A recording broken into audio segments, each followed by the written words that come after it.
Israel में एक नौजवान था, नाम था उसका जुरैज। बहुत नेक इबादत करने वाला, बड़ा अल्लाह वाला, बड़ा नमाजी। एक बार हजरत जुरैज नमाज के अंदर मसरूफ थे, नमाज पढ़ रहे, और उनकी मां को किसी चीज की जरूरत पेश आ गई तो जुरैज को आवाज देने लगी, आई जुरैज कहते हैं अल्लाह मैं नमाज में हूं और पीछे मेरी मां आवाज दे रही है। जुरैज ये कहते हैं अल्लाह मैं क्या करूं, मैं नमाज में और मेरी मां पीछे आवाज दे रही है। फिर उसने तीसरी आवाज दी जुरैज, लेकिन जुरैज ने कोई जवाब नहीं दिया, वो नमाज पढ़ते रहे। चौथी बार जुरैज की मां के मुंह से ये जुमला निकला, जुरैज तूने मेरी आवाज सुनकर भी अनसुना कर दिया। आय अल्लाह जुरैज उस वक्त तक न मरे जब तक कि वो किसी बदकार औरत का मुंह न देख ले। आय अल्लाह जुरैज को उस वक्त तक तू मौत मत देना जब तक कि जुरैज किसी बेशरम और बेहया औरत के साथ हम बिस्तरी न कर ले, उसके साथ जिना न कर ले। मां की बद्दुआ थी, मां ये बद्दुआ देकर चली गई।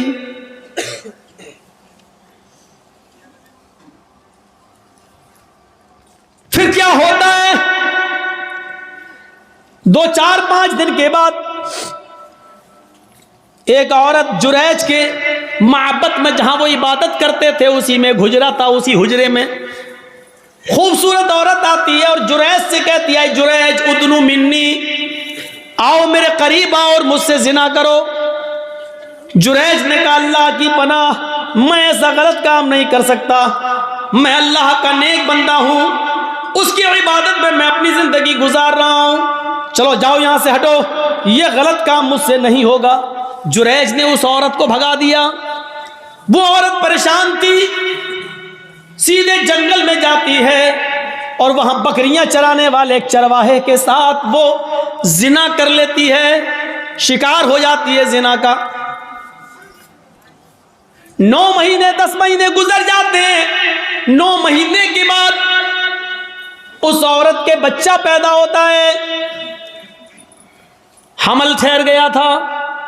9 महीने के बाद जब बच्चा पैदा हुआ तो उस चरवाहे का तो पता ही नहीं कि वो कहां का रहने वाला था, कहां चला गया, और न ये औरत उसको पहचानती थी। बस जुनून था उसको किसी से मिलने का, मिल लिया वो।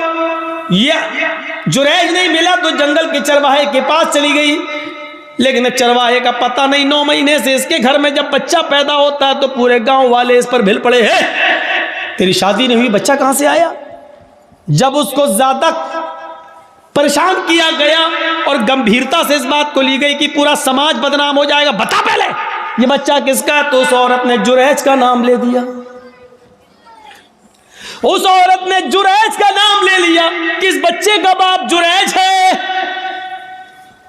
आजकल तो डीएनए टेस्ट हो जाएगा, पता चल जाएगा किसका बच्चा है, लेकिन उस जमाने में तो डीएनए टेस्ट की कोई मशीनरी नहीं थी, पैथोलॉजी और साइंस ने इतनी तरक्की नहीं की थी, कोई पैथोलॉजी भी नहीं थी। पूरा गांव आया गुस्से में और देखा कि जुरैज नमाज पढ़ो, पूरा नमाज से उनको खींचा, हट देख कितना अल्लाह वाला बना फिरता है, नमाज पढ़ रहा है, और उसका पूरा इबादत खाना तोड़ दिया। बड़ा नालायक आदमी है, बड़ा कमीना इंसान है, उसका इबादत खाना तोड़ दिया। मारा नहीं, उसको खींच लिया। देख कितना अच्छा बनता है, कितना नेक बनता है, सजदों पे सजदे करता है, रात में नमाज पढ़ता है, दिन में नमाज पढ़ता, और कारनामा देख, गांव की लड़की के साथ ऐसा हाल, उसको मां बना दिया, प्रेग्नेंट कर दिया, उसके पेट में बच्चा। किस किस को सफाई देते। जब औरत ये कह रही है कि इस बच्चे का बाप जुरैज है, तो अब जुरैज किस किस को सफाई देते। नहीं मानता कोई उनकी बात। जुरैज समझ गए कि वो बच्चा किसी और का है, लेकिन उस औरत ने मेरा नाम लगा दिया, तो बजाय लोगों को सफाई देने के बजाय लोगों को सफाई देने के जुरैज ने एक जगह चटाई बिछाई, इबादत खाना तो तोड़ दिया, जुरैज ने एक जगह चटाई बिछाई और उसी पर वो नमाज पढ़ने में मसरूफ हो गए और नमाज के अंदर ये दुआ करने लगे, आय अल्लाह इसकी सच्चाई अगर सामने न आई तो दुनिया में फिर कभी कोई तेरे नेक बंदों पर भरोसा नहीं करेगा, कभी भी फिर नेक लोगों पर एतबार न किया जाएगा, हर नेक आदमी फिर बदनाम हो जाएगा। आय अल्लाह मैं नमाज के अंदर तुझसे दुआ मांगता हूं कि इसकी सच्चाई जाहिर कर दे। नमाज पढ़ रहे हैं, उधर अल्लाह ताला ने उस बच्चे को कुव्वते गोयाई दी जो बच्चा उस औरत ने पैदा किया था, जो चरवाहे की पैदावार था। वो बच्चा जोर जोर से कहने लगा, आए गांव वालों, आए गांव वालों, आए समाज वालों, मेरी माँ झूठ बोल रही है, मैं जुरैज का बेटा नहीं हूं, मेरा बाप फला जंगल का फला चरवाहा है जो फला फला बस्ती में रहता है, मेरी माँ ने उसके साथ जिना किया था, मैं उस बाप की उस चरवाहे की औलाद हूं, मैं जुरैज का बेटा नहीं हूं, जुरैज ने मेरी माँ के साथ कुछ नहीं किया। जब वो बच्चा जोर जोर से बोलने लगा, इस बच्चे के जोर से बोलने की वजह से लोगों को यकीन आ गया कि इस औरत ने झूठा जुरैज का नाम लिया है।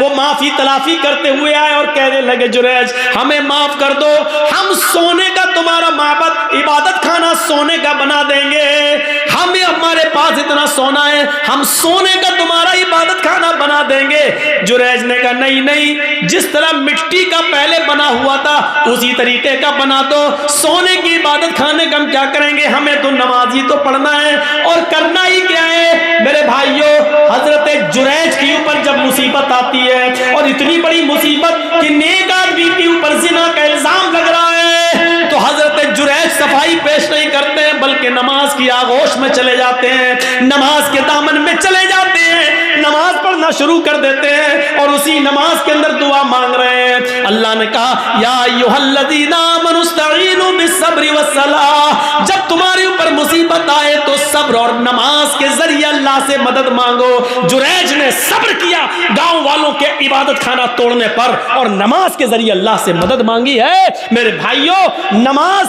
बड़ी से बड़ी मुसीबतों को दूर कर देती है। नमाज, जब आपके ऊपर बहुत बड़ी कोई मुसीबत आए तो फौरन वुजू बनाओ और नमाज की आगोश में चले जाओ। 313 सहाबा, 1000 का लश्कर काफिरों का जंगे बदर में अल्लाह के नबी ने जब ये कंडीशन देखी तो आप समझ गए कि ये हथियारों से लैस हमारे पास कुछ नहीं, आज क्या होगा। तो आप नमाज पढ़ने लगे और सजदे में ये दुआ करने लगे, अल्लाहुम्मा ला तुहलिक हाज़िल असाबा इन तहलिक हाज़िल असाबा लन तुअबद बअदल यौमि क़त्तु। आय अल्लाह, आज अगर ये मुट्ठी भर जमात हलाक हो गई, आज ये 313 साहब अगर मिट गए, हलाक हो गए, तो इस रुए जमीन के ऊपर फिर कभी तेरी इबादत ना हो सकेगी, इस रुए जमीन के ऊपर फिर कभी कोई तेरा नाम लेने वाला ना होगा। आय अल्लाह, इन 313 साहबा की हिफाजत फरमा, ये 1000 काफिरों का लश्कर है। देखिए, नबी पर मुसीबत आई, 1000 का लश्कर है जो सहाबा को मारना चाहता है। जब ये मुसीबत आई तो नबी ने नमाज पढ़ना शुरू कर दी और नमाज ही की हालत में आप ये दुआ कर रहे हैं, आय अल्लाह, अगर आज ये 313 मिट गए, बर्बाद हो गए, लन तुअबद बअदल यौम, तो आज के बाद कभी तेरी इबादत ना हो सकेगी, कभी तेरा नाम नहीं लिया जाएगा। और आप देख लीजिए मेरे भाइयों, जितने लोगों को अल्लाह के नबी के जमाने में सहाबा किराम को फांसी पर लटकाया गया या उनसे कहा गया कि तुम्हारी गर्दन काटी जाएगी, उड़ाई, बताओ आखिरी तमन्ना क्या है। तो उन लोगों ने आखिरी तमन्ना जब बताई तो ये नहीं कहा मुझे मेरी माँ से मिलवा दो, ये नहीं कहा मुझे मेरे बाप से मिलवा दो, ये नहीं कहा मुझे मेरे बीवी से या बेटे से मिलवा दो। जब उनसे पूछा जाता तुम्हारी आखिरी तमन्ना क्या है, तो वो कहते मुझे 2 रकात नमाज पढ़ने की मोहलत दे दो, मुझे 2 रकात नमाज पढ़ने का मौका दे दो बस। और वो हल्की नमाज पढ़ते 2 रकात, ताकि दुश्मन ये न समझे कि मैं लंबी नमाज इसलिए पढ़ रहा हूं ताकि मौत से बच जाऊं या मौत के डर से मैं लंबा कर रहा हूं। वो छोटी छोटी हल्की हल्की नमाज पढ़ लिया करते थे। नमाज मुसीबतों को और परेशानियों को दूर करती है। मेरे भाइयों, जब आपके पास कोई मुसीबत, कोई परेशानी आए, फौरन नमाज की आगोश में चले जाओ और नमाज के बाद या नमाज में दुआ मांगो अल्लाह ताला से कि बारे इलाह तो हमारी खताओं को माफ़ फरमा दे, बारे इलाह इस मुसीबत को तो हमारे ऊपर से हटा दे और दूर कर दे। मेरे भाइयों, नमाज इंसान के लिए वैसे ही है जैसे माँ की गोद बच्चे के लिए है। बच्चा जब डरता है तो माँ की गोद में आता है तो अपने आप को महफूज समझता है। आप जब नमाज पढ़ेंगे तो अपने आप को महफूज समझेंगे। और करो, बेटी को मारा तो उसको माफ कर दिया, चचा का कलेजा निकाल के खाने वाली को माफ कर दिया, लेकिन जिनकी वजह से असर की नमाज छूट गई, वक्त पर नहीं पढ़ सके, उनको माफ नहीं कर रहे। अल्लाह के नबी कह रहे हैं मलाल्लाहु बुयूतहुम, ऐ अल्लाह इनके घरों को तू आग से भर दे। और जब ये मर जाए आग में, और जब इनकी कब्रों, जब इनको दफन किया जाए कब्रों में, तो कुबूरहुम, ऐ अल्लाह मरने के बाद भी इनको बख्शना नहीं, इनकी कब्रों में भी आग लगा देना। कितनी डेंजर बद्दुआ है। अंदाज़ा लगाओ, नमाज जिनकी वजह से छूट रही है वो भी सोचें। जर्जी साहब नमाज पढ़ते हैं, नमाज का वक्त हो रहा है, मस्जिद में जा रहे हैं और आप नमाज के वक्त में अपने घर में नाश्ता कराने ले जा रहे हैं, तो इसका मतलब यह है कि आपकी वजह से नमाज छूट रही है, आप सबब बन रहे हैं। या तो नमाज से इतना पहले नाश्ता कराना चाहिए था कि अजान के फौरन बाद नमाज पढ़ी जा सके, या फिर नमाज के बाद आपको नाश्ता कराना चाहिए था। आप ऐसे मौके पर क्यों ले जा रहे हैं? ये ज़हन गौर करिएगा, गौर करिएगा। वो जंग हो रही है, अल्लाह सबब मत बनिए किसी का। आप खुद नमाज पढ़ने रहे, दूसरे की भी नमाज छुड़वा रहे हैं आप, ये एक और गुनाह है। काफिर तो वैसे ही जहन्नमी है, लेकिन अल्लाह के रसूल सल्लल्लाहु अलैहि वसल्लम क्या कह रहे हैं? अल्लाह इनके घरों को आग से भर दे, और मरने के बाद जब ये कब्र में दफन हो तो इनकी कब्रों को भी तू आग से भर दे। कमा हबसूना व शगलूना अनिस सलातिल वुस्ता, क्योंकि आज इनकी वजह से मेरी असर की नमाज छूट गई। ओफो, एक वक्त की नमाज, और वो भी छूटी नहीं, पढ़ ली। मगरिब के बाद नहीं पढ़ रहे हैं, मगरिब से पहले ही पढ़ रहे हैं, लेकिन असल वक्त निकल जाने की वजह से अब हम अंदाज़ा लगाएं हम कहाँ खड़े हैं। मौलाना जर्जी साहब, आप चाहे कितना बोल लो नमाज के ऊपर, सुबह फजर की नमाज में हम फिर नहीं आएंगे, घर में सोते रहेंगे। हम तो बड़े बाप के बेटे हैं, हमारे ऊपर तो किसी की तक़रीरों का असर नहीं हुआ। 80-90 साल के बुज़ुर्ग उलमा आए, उनकी नहीं मानी, तुम तो कल के लौंडे, तुम्हारी क्या सुनेंगे? तुम्हारे जैसे 336 मौलवी रोज़ बोलते हैं, किसी की नहीं सुनी हमने, तुम्हारी क्या सुनेंगे? इस तकरीर के ख़त्म होने के बाद फिर भी फजर की नमाज में अगर हमने जमात के साथ नमाज नहीं पढ़ी तो लिख लो, आप अपने जलसा कराने में नाकाम हो गए। सोच लो, आपको कोई कामयाबी नहीं मिली जलसा कराने की। अगर तकरीरों से ईमान में ताजगी पैदा ना हो, मस्जिदों में नमाजियों की तादाद न बढ़े, तो बेकार हैं ऐसे जलसे। इससे बेहतर था कि इशा की नमाज के बाद आप सोते और फजर की नमाज से पहले आप उठकर फजर की नमाज पढ़ लेते जमात के साथ। यह आपके लिए तकरीर सुनने से बेहतर होता। एक सहाबी रात भर नमाज पढ़ते रहे, अल्लाहु अकबर, दुआ मांगते, फिर नमाज पढ़ी, दुआ मांगते रहे, नमाज पढ़ी, नमाज पे नमाज, सजदे पे सजदे, इशा से लेकर फजर तक बराबर नमाज पढ़ते रहे। नीयत थी फजर की नमाज पढ़कर सोएंगे, लेकिन थोड़ी देर पहले, फजर की नमाज से थोड़ी देर पहले उनकी आंख लग गई। अब सुनो, फजर की नमाज से थोड़ी देर पहले, भाई रात भर जाग लिए तो थोड़ी देर पहले ऐसे वैसे लेटे थे, चलो थोड़ा लेट जाते हैं, कमर सीधी करते हैं, अभी अजान का वक्त होने वाला,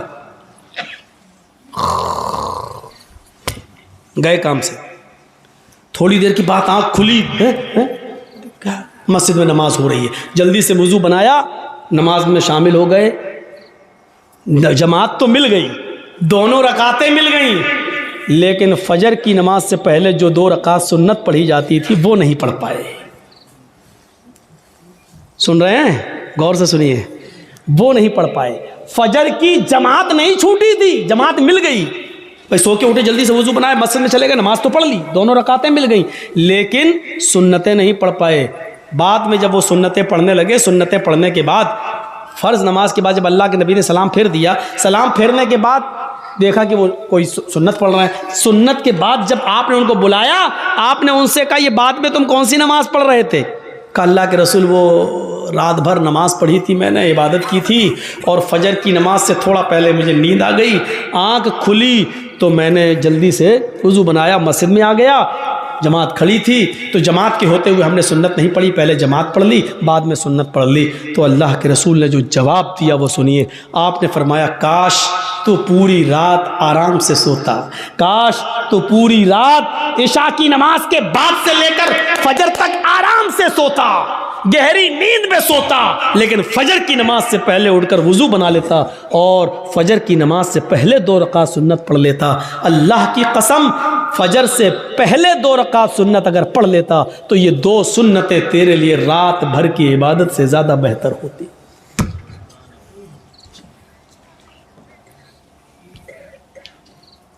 फजर की नमाज से पहले 2 रकात सुन्नत तुम्हारी रात भर की इबादत से ज्यादा बेहतर होती। क्यों जागे तुम रात भर? यानी ऐसी इबादत से क्या फायदा कि जलसा सुनो 12 बजे तक, 1 बजे तक, और सोते सोते 2 बज जाए, और फजर की नमाज में जब आप उठ ना सके और मस्जिद में ना जा सके, तो ऐसे जलसों से क्या फायदा? ये बंद होने चाहिए ड्रामे। हाँ, मैं इसको ड्रामा कहता हूं। जो जलसे लोगों को नमाजी ना बना सके वो ड्रामा है। जो तकरीरें लोगों के दिलों में ईमान ताजा ना कर सके वो नौटंकियां हैं। तो लैला मजनू की कहानियां हैं। तसव्वुर कीजिए हम कहां हैं। नमाज कितनी जरूरी चीज है हमारी सोसाइटी और हमारे समाज में और हमारे लिए। रमजान का चांद देखा जाता है और ईद का भी देखा जाता है। रमजान का चांद देखने के लिए एक आदमी की, बाशरा आदमी की गवाही की जरूरत है। अगर एक आदमी ये कह दे कि मैंने चांद देखा है, तो दूसरे दिन से रोजा रखा जाएगा। ईद के चांद के लिए 2 आदमियों की गवाही जरूरी है। ईद के चांद के लिए उसूल है। अब रमजान के लिए 1 आदमी की गवाही काफी है, लेकिन ईद के चांद के लिए 2 की गवाही चाहिए। क्यों चाहिए? अल्लाह के नबी से पूछो। हर चीज का जवाब हमारे पास नहीं है, बस नबी ने कह दिया, हमें मानना पड़ेगा। ईद की चांद के लिए 2 आदमी की गवाही चाहिए है? लेकिन जब रमजान में 1 आदमी की गवाही आप मानेंगे या ईद के चांद के लिए 2 आदमी की गवाही मानेंगे, तो उस वक्त भी देखा जाएगा ये 1 आदमी जो रोजे की गवाही दे रहा है, ये 5 वक्त का नमाजी है या नहीं है। अगर 5 वक्त का नमाजी है, बाशरा है, समाज में इसको झूठा नहीं कहा जाता है, इसकी बात मानी जाती है, दीनदार है, नमाजी है, तो उसकी बात मानी जाएगी। नमाज रोजे का पाबंद नहीं है, जुमे तक की नमाज नहीं पढ़ता है और ऐसा आदमी गवाही दे रहा है, तो उसकी गवाही भी, चाहे वो कितना भी सच बोल रहा हो, उसकी गवाही भी उसकी जेब में घुसेड़ दी जाएगी। भाग, नहीं तस्लीम की। रोजे का चांद 1 आदमी की गवाही है, और 1 आदमी अगर नहीं देखता चांद, लेकिन एक औरत चांद देखती है, तो 1 औरत की गवाही नहीं मानी जाएगी। 2 औरतों की गवाही 1 मर्द के बराबर है। लिहाजा औरतें 2 होना चाहिए, आदमी 1 आदमी अगर कह दे बाशरा हो कि मैंने रोजे का चांद देखा है रमजान का, तो रोजा रखा जाएगा। लेकिन 1 औरत, चाहे वो कितनी भी नेक हो, दीनदार हो, नमाजी, तहज्जुद गुजार हो, लेकिन 1 औरत अगर चांद की गवाही देती है तो उसकी बात नहीं मानी जाएगी। 2 औरतें होना चाहिए। ऐसे ही ईद का चांद 2 मर्दों की गवाही चाहिए, लेकिन 2 मर्दों ने नहीं देखा है, 1 मर्द ने देखा है और 1 औरत ने, तो नहीं मानी जाएगी। 1 मर्द ने देखा है तो 2 औरतें होनी चाहिए, या 4 औरतें होनी चाहिए, वो भी बाशरा अब हम अपने जहन में इस बात को रखें कि जब यहां बेनमाजियों की गवाही नहीं मानी जा रही है, सोचिए तो और मामलात के अंदर बेनमाजी की हैसियत क्या होगी। आइए एक और चीज की तरफ हम तुम्हें लेके चलते हैं। या अय्युहल्लज़ीना आमनुस्तईनु बिस्सब्रि वस्सलाह, ये बड़ी प्यारी चीज हम आपको बताने के लिए चल रहे हैं मेरे भाइयों। या अय्युहल्लज़ीना आमनुस्तईनु बिस्सब्रि वस्सलाह, आ ईमानो वालो तुम सब्र और नमाज के जरिए अल्लाह से मदद मांगो। बड़ी प्यारी आयत है। छोटा सा बच्चा है,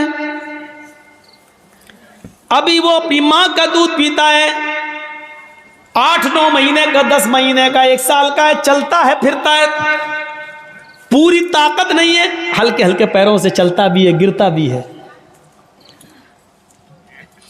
कभी कभी उसके सामने अनजान आदमी आ जाए तो डरता भी है। उसके सामने कोई कीड़ा मकोड़ा टहलने लगे तो वो डरता भी है। आपने देखा होगा, मां ने अपने बच्चे को छोड़ा, चलना सिखा रही है, थोड़ा चलता है गिरता है, थोड़ा चलता है गिरता है। मां थोड़ी दूर हटके देखती है, देखे कितनी दूर जाता है बच्चा। बच्चा थोड़ी दूर गया, वहां कोई जानवर देखा, कोई कीड़ा मकोड़ा देखा, वो उधर से पलटा, भागता है अपने मां के पास। मां जल्दी से अपने दोनों बाहें फैला देती है, और बच्चा जब डरता है तो वो अपनी मां की गोद में आ जाता है। जैसे ही बच्चा अपनी मां की गोद में आता है, वो अपने आप को बिल्कुल महफूज कर लेता है, समझ लेता है। अब वो समझता है कि मैं सबसे बड़े खतरे से टल चुका हूं। अब सबसे बड़ी मुसीबत, भाई बच्चे के लिए तो वही सबसे बड़ी मुसीबत है जिससे वो डर रहा है। बच्चा अपनी मां की गोद में आया, और जैसे ही वो अपने मां की गोद में आता है, वो समझता है कि अब मुझे कोई खतरा नहीं है, क्योंकि मैं एक सुरक्षित गोद में आ गया हूं, एक महफूज गोद में के अंदर आ गया हूं। अब मुझे दुनिया व माफिया का कोई खतरा नहीं है। बच्चा अपनी मां की गोद में आ जाता है तो वो दुनिया के बड़े से बड़े खतरे से अपने आप को महफूज समझ लेता है। कुरान यही फरमा रहा है, लोगों नमाज ये मां की गोद है। तुम्हारे लिए बड़े से बड़े खतरे जब तुम्हारे सामने आए, बड़ी से बड़ी मुसीबतें जब तुम्हारे सामने आए, बड़े से बड़े खौफनाक मरहले जब तुम्हारे सामने आए, तो तुम नमाज की आगोश में आ जाओ, नमाज की गोद में आ जाओ। जब तुम मस्जिद में आ जाओगे, नमाज की आगोश में आ जाओगे, तो तुम उस खतरे से महफूज हो गए। नमाज अपने नमाजी को अपनी गोद में ऐसे ले लेती है जैसे मां अपनी गोद में अपने बच्चे को ले लेती है। जैसे बच्चा मां की गोद में आकर अपने आप को महफूज समझ लेता है, ऐसे ही नमाजी नमाज के अंदर अपने आप को महफूज समझ लेता है। एक सहाबी है, जंग हो रही है, नमाज का वक्त हो जाता है। नमाज के वक्त ही में अबू दाऊद शरीफ की रिवायत है, एक तीर आता है, और तीर आते ही उनकी पीठ में लगता है। और सोचो, तीर किसी की पीठ में लग जाए और नमाज के अंदर लग जाए। लगी, हाथ बंधे हुए हैं, तीर पीछे लगता है, खून बहने लगता है और टपकने लगता है। लेकिन इन्होंने कुरान पढ़ना बंद नहीं किया, पूरी नमाज पढ़ ली। जब सलाम फेरा, अस्सलामु अलैकुम वरहमतुल्लाह, अस्सलामु अलैकुम वरहमतुल्लाह। लोग उनके पास आए, साहब ये क्या किया तुमने? इतना खतरनाक तीर आधे से ज्यादा तुम्हारी पीठ में घुस गया, खून से पूरी चटाई भीग गई, तुम्हारा कपड़े लहूलुहान हो गए, और तुम नमाज में मसरूफ हो। उस सहाबी ने जवाब दिया, जब मैं नमाज पढ़ रहा था, अल्लाह की कसम मेरी पीठ में कब तीर लगा मुझे पता ही नहीं चला, इसलिए कि मैं सूरह कहफ की तिलावत कर रहा था, और सूरह कहफ की तिलावत करते हुए मुझे इतना मजा आ रहा था, इतना एंजॉय मिल रहा था। सूरह कहफ की तिलावत में मुझे तीर की तकलीफ भुला दिया, मुझे पता ही नहीं चल रहा है कि मुझे तीर लगा है। ये तो तुम अभी बतला रहे हो कि मुझे तीर लगा है, अब देख रहा हूं कि ये खून ले, मुझे तो एहसास ही नहीं हुआ। गौर कीजिए कितना बड़ा खतरा था तीर का लगना, और उनको पता ही नहीं, क्योंकि वो नमाज की गोद में थे, नमाज की आगोश में थे। सोचो मेरे प्यारे साथियों, आज हमारी भी नमाजें हैं, हम पढ़ते हैं और एक छोटा सा मच्छर काट ले तो हम जल्दी से गाल मसलने लगते हैं, मच्छर मारने लगते हैं, इसलिए कि हमें कुरान की तिलावत में मजा ही नहीं आता है। वो कह रहे हैं कि हम ऐसे सूरह कहफ पढ़ रहे थे, सूरह कहफ की तिलावत में मुझे इतना मजा आ रहा था, इतना एंजॉय आ रहा था कि मुझे पता ही नहीं चला कि मुझे कब तीर लगा। या अय्युहल्लज़ीना आमनुस्तईनु बिस्सब्रि वस्सलाह, ईमानो वालो तुम सब्र और नमाज के जरिए अल्लाह से मदद मांगो, सब्र और नमाज के जरिए अल्लाह से मदद मांगो, सब्र और नमाज के जरिए सब्र करो और नमाज आगोश में आ जाओ नमाज के। और जब तुम मांगो तो अल्लाह, जब नमाज पढ़ोगे तो अल्लाह तुम्हारी सब सुनेगा। हाँ, ऐसा भी हो सकता है कि नमाज के बाद तुम कुछ मांग रहे हो और अल्लाह नहीं दे रहा है, ये हो सकता है, तो इसमें घबराना नहीं चाहिए। नमाज भी पढ़ रहे हो, दुआ भी मांग रहे हो, या रब्बी या रब्बी या रब्बी, अल्लाह मुझे ये दे, मुझे ये दे, मुझे ये दे, लेकिन नहीं मिल रहा है। इसका यह मतलब नहीं कि आपकी नमाजें कबूल नहीं हो रही, इसका यह भी मतलब नहीं कि अल्लाह आपसे नाराज है। कभी ऐसा मत सोचना, नहीं दे रहा है तो वो जानता है कि क्यों नहीं दे रहा है, उसकी मर्जी है, उसी में भलाई हो सकती है। हमारा एक छोटा सा बच्चा है, उसको निमोनिया हो गया है, एक मिसाल दे रहा हूं, आपका एक छोटा सा बच्चा है, उसको निमोनिया हो गया है, नाक बह रही है, बुखार में तड़प रहा है, बार बार उसको प्यास भी लग रही है, डॉक्टर ने दवा दी है, ठंडी चीजों से मना किया है। जब आप उस बच्चे को लेकर दवा लेकर आ रहे हैं तो रास्ते में बर्फ बेचने वाला आइसक्रीम बेचने वाला आइसक्रीम बेच रहा है, और आपका बच्चा आइसक्रीम की जिद कर रहा है, पापा मुझे आइसक्रीम चाहिए, पापा मुझे आइसक्रीम चाहिए, डैड मुझे आइसक्रीम चाहिए, अब्बू मुझे आइसक्रीम चाहिए। मुझे ईमानदारी के साथ बताइए, आपका बच्चा बुखार की हालत में, निमोनिया की पोजीशन में आइसक्रीम मांग रहा है, क्या आप उसको आइसक्रीम दिलाएंगे? क्या आप उसको आइसक्रीम खिलाना पसंद करेंगे?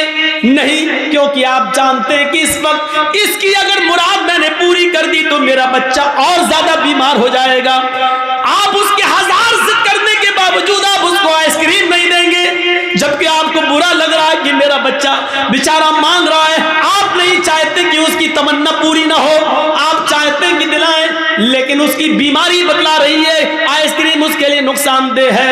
आप बाप होते हुए भी अपने बच्चे को आइसक्रीम नहीं दिलाएंगे, क्योंकि आप जानते हैं कि मेरे बच्चे के लिए क्या अच्छा है क्या बुरा है।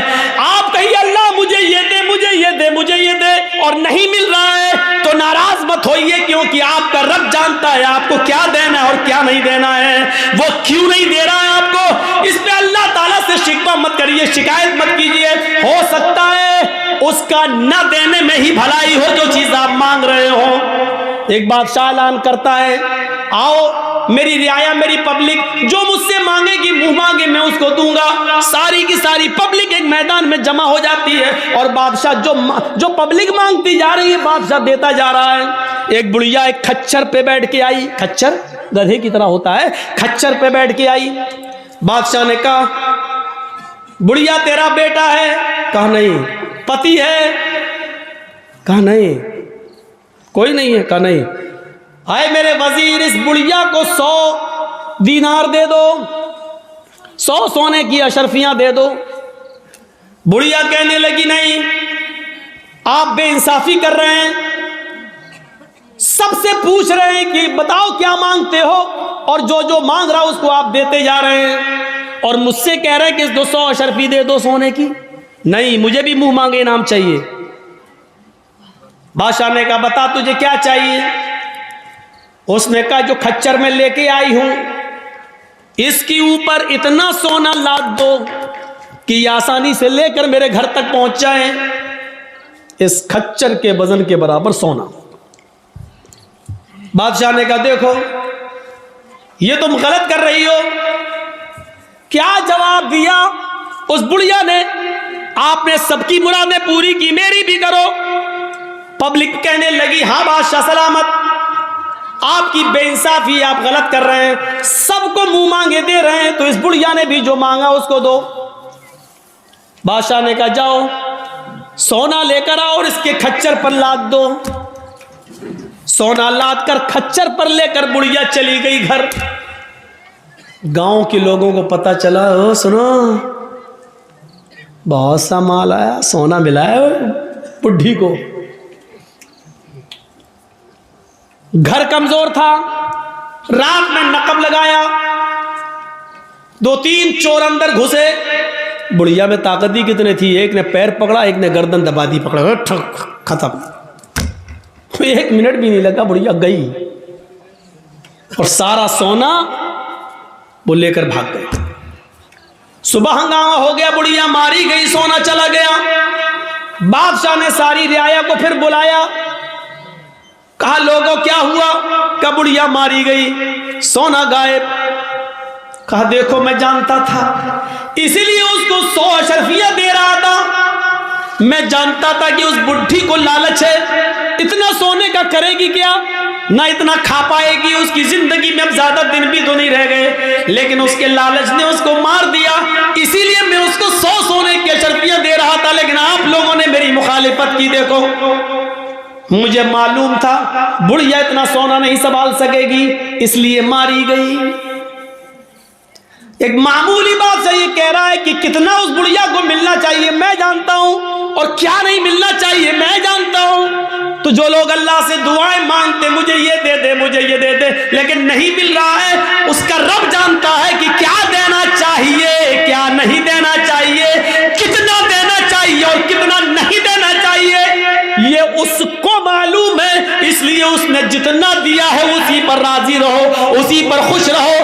ज्यादा माल तबाही और बर्बादी का बायस भी बन जाता है। कल मैंने बताया था, अल्लाह के नबी ने जब जन्नत में झांक कर देखा तो जन्नत में सबसे ज्यादा गरीब, फकीर और मिस्कीनों को देखा, और जहन्नम में झांक कर देखा तो सबसे ज्यादा औरतों को देखा। मेरे भाइयों अंदाजा लगाइए, या अय्युहल्लज़ीना आमनुस्तईनु बिस्सब्रि वस्सलाह। नमाज एक माँ की तरह है, जिस तरह बच्चा माँ की गोद में आ जाता है तो अपने आप को महफूज समझता है,